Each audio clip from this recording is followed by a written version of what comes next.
I've aged definitely over the last 8 years, but Helmut Marko had announced me as the new team principal, and you know, I didn't want to let him down. Did I feel ready? Probably not. When I first joined Red Bull, huge change culturally for me. The easy thing was to stay at McLaren and carry on there. It was comfortable. But I just felt I needed a new challenge. I felt I was getting a bit stale at McLaren. It was quite clear that Red Bull's objectives in Formula One weren't to be a stiff corporate partner. They wanted to break the boundaries. They wanted to do things differently. And there was a much more fun vibe about the team. Just before the Silverstone race, I walked into the paddock. This character sprung out from behind one of the trucks and said, "Psst, yeah, Adrian, my name is Dr. Marko. I am from Red Bull. We would very much like you to join. Here's my card. You will ring me." I thought, am I making the right decision here? But of course, Helmut, actually, once you get to know him, is a fantastic guy. He's passionate about the sport. He's passionate about what the team does, and he'd hate to hear me say it, but he's a big softie, really. The thing I like about Helmut the most is that he's a racer. Clearly, he likes the team to be successful, and he's driven. Yeah, I do my thing, he does his thing. You know, it's obviously clear that he has, you know, more of a, I suppose, affinity for Seb just because they come through, brought Seb up through the ranks. With me, he has been very straightforward, very honest. So he has given me a hard time, I remember, and he still is, to be fair. So, but I really appreciate the respect we share and the relationship that we have. People saw Red Bull, certainly in the early days, as a party team. I think people mistook that for not being serious about what we wanted to achieve. It's quite a dysfunctional team in many ways. The old Jaguar culture of we know best, we know what we're doing. I remember Dietrich had set a target that year to exceed Jaguar's previous point score, which was 9 points. And in one race, we'd already achieved that. Well, this was the first time we turned up in Monte Carlo. We decided to do something a bit different, and so painted the car in Star Wars colours for a movie that was released at that time. And it was the first time that people, I think, really started to see what Red Bull was capable of, you know, outside of the track. We put the energy station in the harbour for the first time, and prior to the Monaco race, they did a preview of the movie at the circuit, and Adrian came along to that. I think he fell asleep about a quarter of the way through, but it was really the start of me trying to engage with him. I must admit, I just like Christian the way he conducted himself. He struck me as a guy that you could have a good working relationship with. This was 2006, and we'd had a horrible start to the year, and Martin Brundle has said he was convinced DC was going to be on the podium that weekend. So I said, look, I will jump naked into the swimming pool if DC, you know, is on the podium. Suddenly we're fifth, and then we're fourth, and then we're third, and that was the first podium, you know, for the team. So it was a massive achievement. Suddenly my phone started going mad, and somebody told me that Martin Brundle had announced to the British public that I was going to do a naked jump into the swimming pool, and being a man of my word, I couldn't not do it.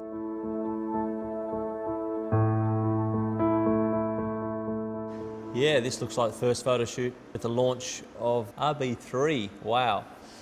Yeah, I just left Williams after a very difficult phase, pretty much trying to restart my career, to be honest. I suppose what I expected to do at Williams, what was now possible at Red Bull, and that was win and challenge for championships at the front of the grid. DC had been in the team for a while, so to have that experience together with ourselves and that hunger and drive, and then the freshness when Seb arrived was, you know, we haven't had many drivers at the team, but we've been successful. I must admit, I got to the end of the first full year, the end of the RB3 season, and thought, Adrian, you've really bitten off a big one here. That was the time when we announced the move from Toro Rosso to Red Bull Racing. In a way, thanks to David retiring, there was a space, and I got the job.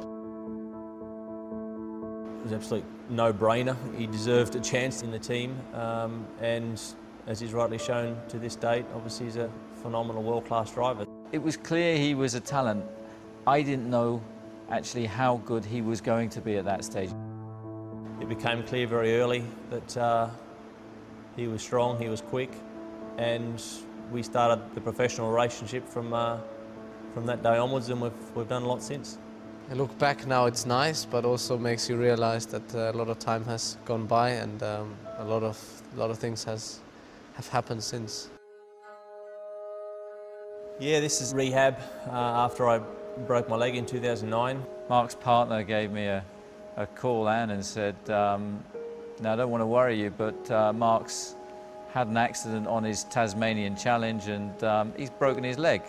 You know, I lost a bit of confidence, I suppose, knowing that I couldn't do the training that I wanted to do. You know, he got pins in his legs, and it was a multiple compound fracture on his right leg, and I would think he was probably nervous that, you know, is this the end of my career? Yeah, I was just so disappointed with the swelling of my leg, and I was getting down and I was depressed. But you know, he got himself ready, and his trainer, you know, Roger Cleary, did a fantastic job with him. To be honest, he probably shouldn't have driven the car when he did at the beginning of February in 2009. He could barely stand. You know, I remember there being a stool in the garage that he had to keep using to sit on, but he was resolutely determined that he was going to get in the car and drive, and he did just that. And it probably took him longer than he actually let on to you know, to recover. First win was in China 2009. Little known fact, but the left handle on the trophy actually fell off when I picked it up. The first win with Red Bull Racing was obviously something very special. It was a kind of a breakthrough. We had this huge regulation change, and so all the established principles kind of went out the window. It's now about, okay, what is the best design to suit these new rules? I'd watched for years other drivers, other team principals going and collecting trophies, and to suddenly, you know, join that club was phenomenal.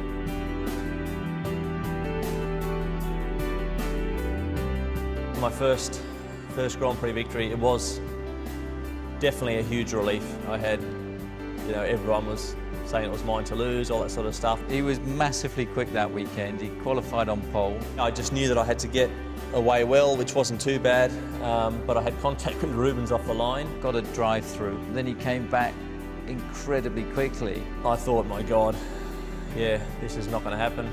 Have I blown it? He was overcome with emotion, which was great to see. I remember saying to myself when you look at that, I just said, yeah, I don't give a shit. Yeah, it was for me. Brazil 2009, and we were fighting for the championship until the last race. I think unlike a lot of people in the whole paddock, we always kept believing the whole year that we can still do it. At the end of that year, there was enormous fear when we did miss out on the championship that kind of, that's it. Our one chance for our 5 minutes of fame had passed. Whereas if you win, obviously everything is rather crazy. When you lose, yeah, you have time for yourself. Nobody, you know, is interested. You have time immediately to let the emotion sink in. And if I look back, seeing the image, I know exactly, you know, what I felt, and I was crying after the race. You know, you don't know how many chances you get in your life to fight for the World Championship. You know, it could be over tomorrow. Really, to come that close and then to miss the target, you know, it's a very strong emotion. The RB6 was, performance-wise, a very dominant car. We made heavy weather of it in the start of the year, but by mid-season, we were just on a roll. To win your first Monaco Grand Prix, but to do it with a 1-2 finish, doesn't get bigger than that. That race was probably the biggest highlight of my career. Yeah, Mark was a little bit in a league of his own the whole weekend, and yeah, I wasn't quite able to match him, so came second, but it was fantastic for the team to win in Monaco. Just putting that whole weekend together in terms of momentum and inertia, then finally crossing the line. It's such a pokey little venue. It's such a challenging little track. Everyone was extremely happy. I think there was no one that came out dry out of the celebrations because we have this pool on the energy station, and then I said, let's jump into the sea. Seb's idea, Seb said, there's no way we're getting off this thing that direction. So we both started to look, well, let's just go off the back here. And we launched, and soon worked out that the harbour is not as clean, as pretty as it looks. So they both jumped in and nearly drowned because their suits obviously became heavy and then couldn't get out of the water. And the suits are bloody heavy. When you get them wet, I'm like, I'm a pretty decent swimmer, but I'm like, bloody hell, this is pretty heavy, mate. I actually couldn't get out of the pontoon because I weighed a ton, but yeah, it was good fun. We'd achieved the heights of winning a 1-2 in Monaco, and it doesn't get bigger than that, and we'd taken the championship lead in the drivers and the constructors. And then suddenly we turn up in Turkey, and we got ourselves into a position where our two drivers are fighting for the lead, and then the worst possible thing that you can have happen as a team is your two drivers make contact with each other. Mark was in the lead, I was in second, and I was getting ready to try to overtake him, and then we touched, we made contact, and it was the end of my race and compromised Mark's race as well. It was one of the first times that I've been, and I think actually the only time I've been booed on the podium when I got a trophy, and I still don't know who was booing me, but there was obviously a lot of tension within the team. I was furious, absolutely furious, because from a team point of view, it was a win, it was a Grand Prix victory, which is so hard to achieve. And then to see that slip through your fingers and gift the other team a 1-2 finish in what was a massively tight championship that year was very, very tough. It was tough for everyone in the team. Yeah, just massively pissed off. We all work so hard, everybody at the factory and the organisation work so hard to do the best possible job we can, and we genuinely try to give both drivers exactly the same amount of support. But I was actually quite, resolute in the fact that, yeah, okay, it happened, we'll get on with it. It took a long time for the relationship between the two of them to heal after that incident. Nothing like that had ever happened to the team before, and a real low point for the team, but something we needed to learn from quickly. I think both of us weren't very happy. Obviously, we've spoken about it many times, but I think the most important, we learned our lesson, and since then I think we raced each other hard, gave little room, but always enough room to survive. Yeah, hard to recover from, but we did, of course.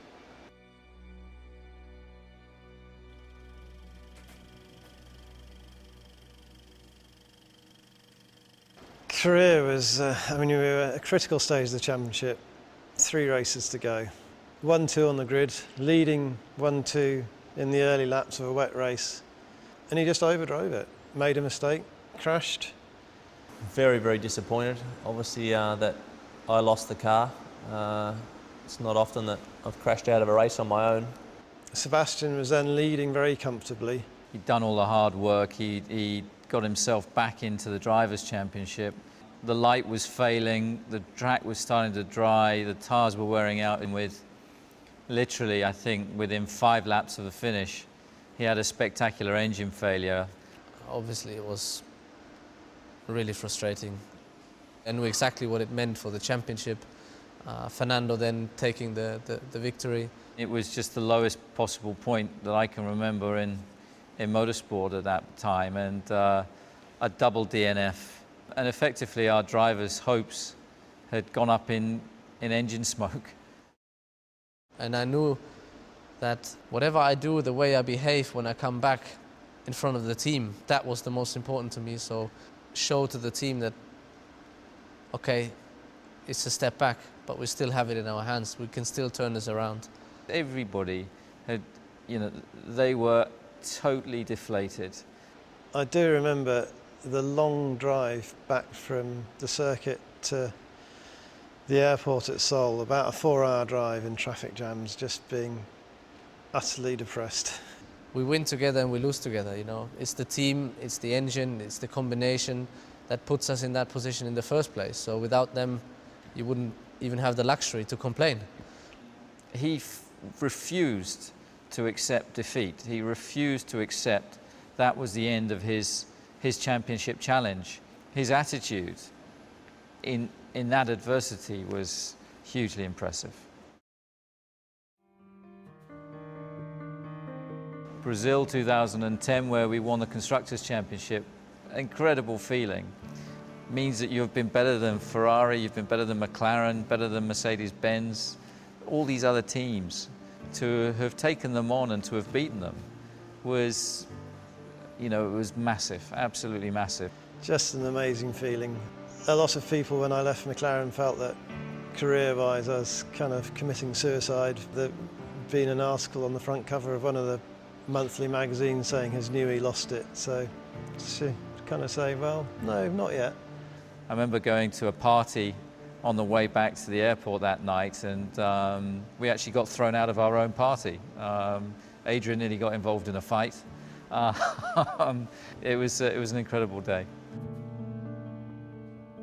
This was Abu Dhabi, so against all the odds, Sebastian won the Drivers' World Championship, and it was really special to have Dietrich there that day. He doesn't come to many races. He likes to keep a very low profile, but it's his support, his vision and encouragement that's enabled us to achieve what we have, and that was what was so special, that he was there in Abu Dhabi to witness Sebastian becoming the first Drivers' World Champion for Red Bull. I crossed the line and I was empty, you know. I started crying under the helmet, and it was very difficult to find, you know, the voice to talk to the team, to respond. And on the podium as well, and the whole night after that, yeah, it was a bit like a rush, you know. It just it was very difficult for all of us, I think, to understand what we have achieved. It took about another month before realization finally set in that we'd won the Constructors and Drivers' World Championship. And even if we achieved nothing else in the sport, nobody could take that away from us. Since 2010 in particular, the level of sniping at us just got a bit silly, to be honest. It seemed like every race we were accused of doing something illegal. The car, of course, was using the regulations to the edge. That's, to me, what you should do with Formula One. There's no such thing as the spirit of the regulations. It's the black and white print of you can't do this, you can do that, and we took the can-do bits right to the edge. Bottom line is, the car was legal, we won the races. This was a big pass. Unless you've been to Eau Rouge, you don't see how steep it is on the run road. This is two world-class drivers giving each other just enough room and respect. We plummet downhill, and then you smash into the bottom of Eau Rouge. At this stage, I remember turning away because I couldn't even watch the screen. And I just had the inertia, and I just pulled to the left, and I thought, yeah, I can make this work here now. You're on the edge of your seat because you don't know whether it's going to come off or whether they're going to both end up in the fence. You'll look back at that in years to come and say, you know, that's when you're at your peak, performing well, driving against the best and sometimes beating them. For us not to win in 11 by halfway through the year, we could only screw it up ourselves. And so it was more inevitable, but you never take anything for granted. And when we won the Constructors' World Championship in Korea, which was the scene of our most disappointing race the previous year, you know, it was a tremendous feeling that you've taken on some phenomenal teams and you've come out on top. You know, it was a truly great feeling. The first one is unique because it's the first one. You never achieved it before. You don't know what to expect. You don't know what to experience. Obviously, there was a little bit of a build-up to the championship in 2011, but still, I think we never allowed ourselves to, you know, drift away and get overexcited. And even if there was only one more point we had to get in 4 or 5 races, still you have to get the point first. The story behind the picture is actually that I was standing on the pit wall and there were still a lot of fans on the grandstand. You know, it's a special thing about Japan. The people are just Formula One fans, and it was really special to see so many people still there on the grandstand across the circuit waiting, and I think it was special for me, but also special for the whole team. You know, I took some of the mechanics up and so that they could see what I see. The first win of the season in 2012 was a very big relief. We were fighting to get performance back onto the car. McLaren at that stage were looking very, very strong. We were in a luxury position 2011, winning so many races, and at the beginning of this year we weren't. We simply were not in the position to, you know, fight for victory. You know, Sebastian qualified the car on pole and then drove a fantastic race under a lot of pressure from Kimi Raikkonen. It does taste simply the best when you're on the top step and you win the race, and the first win of the season was a big relief in that regard. It was fantastic to get that first win on the board, and yeah, it was a sense of relief. You know, it was an important moment for this year. Winning in Monaco is just special. There's not much more you have to say. Monaco is the jewel in the crown, and it means something that little bit more. And we've been fortunate enough to win the Monaco Grand Prix 3 years in succession. It was a tough Grand Prix to win there. It's just winning twice, I think. You know, it's the Grand Slam of our season. If any driver wants to win a race, we know that that one's very, very special. It's just a wonderful feeling, you know, when you win in Monaco. Valencia this year was, I think, obviously a low of the season because we didn't finish. We were in the lead and we had a fantastic race. And then we had the problem with the alternator. It reminded me in a way of Korea because, you know, obviously it makes you angry. It's nothing you've done wrong. But I was just, you know, disappointed and angry that we didn't finish the race. No way we, you know, stopped believing in the championship or, you know, thought that we are in a much worse position now because there was still such a long way to go. I've just got so many great memories at Silverstone, and that is absolutely just another one of them. And we had, you know, the crowd coming onto the track. You just realise how big the sport is, or how people want to get close to the drivers and want to share the day with us. The connection was probably at its highest from the drivers and the fans, the teams and the fans, just because of how patient they'd been all week. I can absolutely relate to them how they feel about the sport. Bloody brilliant day.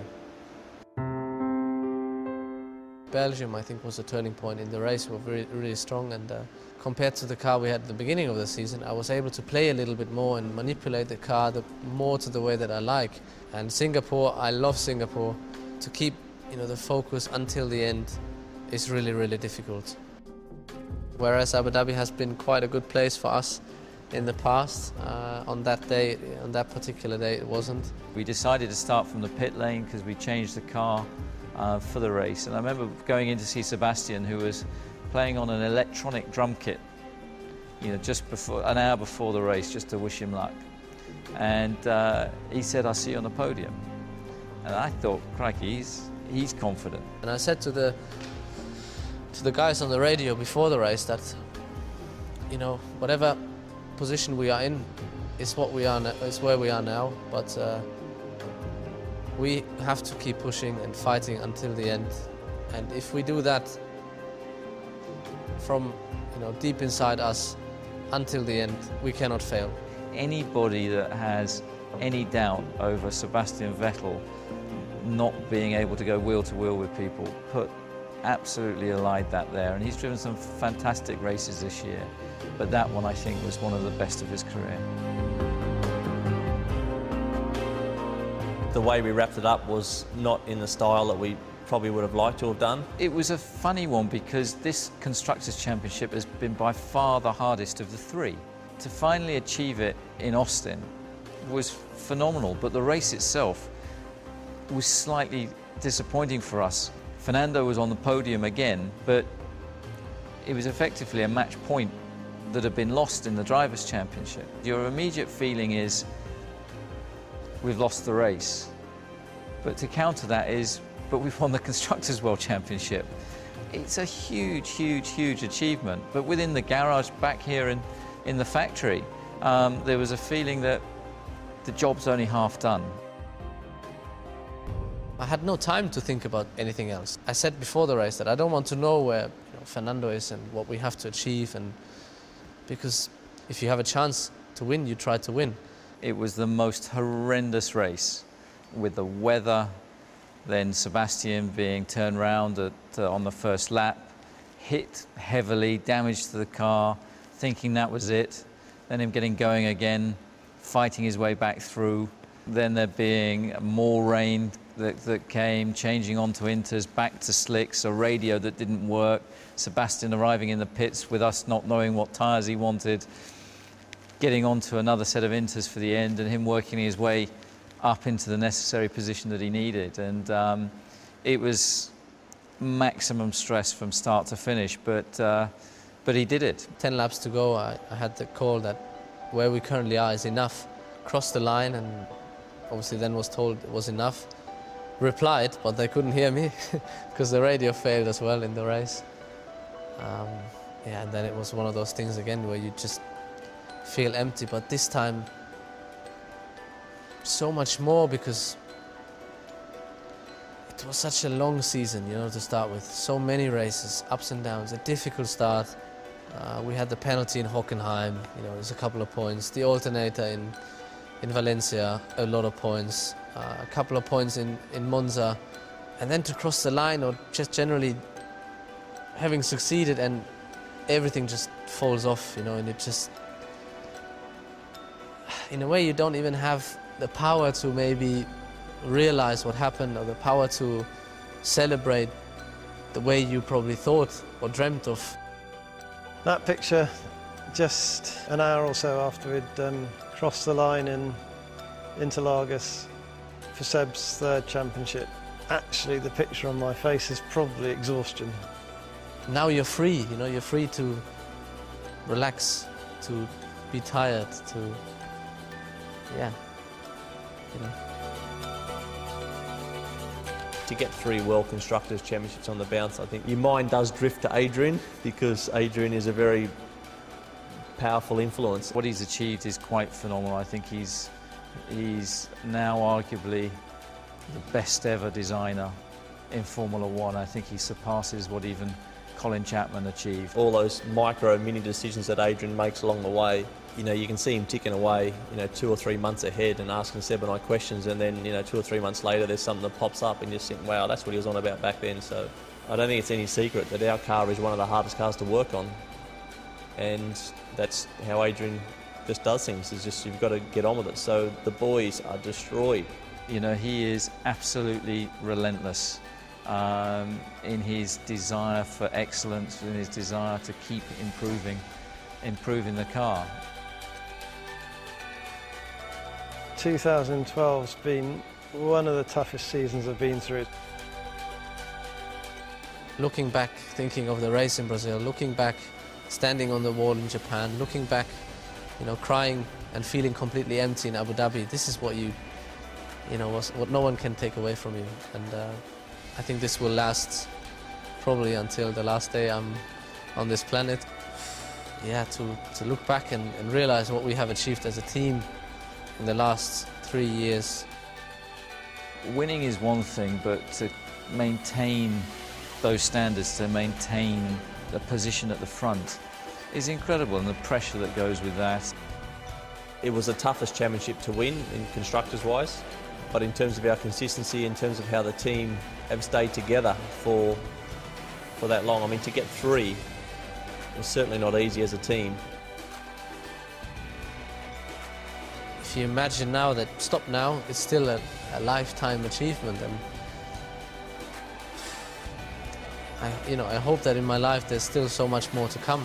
Things on the racetrack, but you know, there's also a lot of things off the track. You know, one day you want to have a family, you know, kids, and I think, you know, I'm looking forward to those kind of things.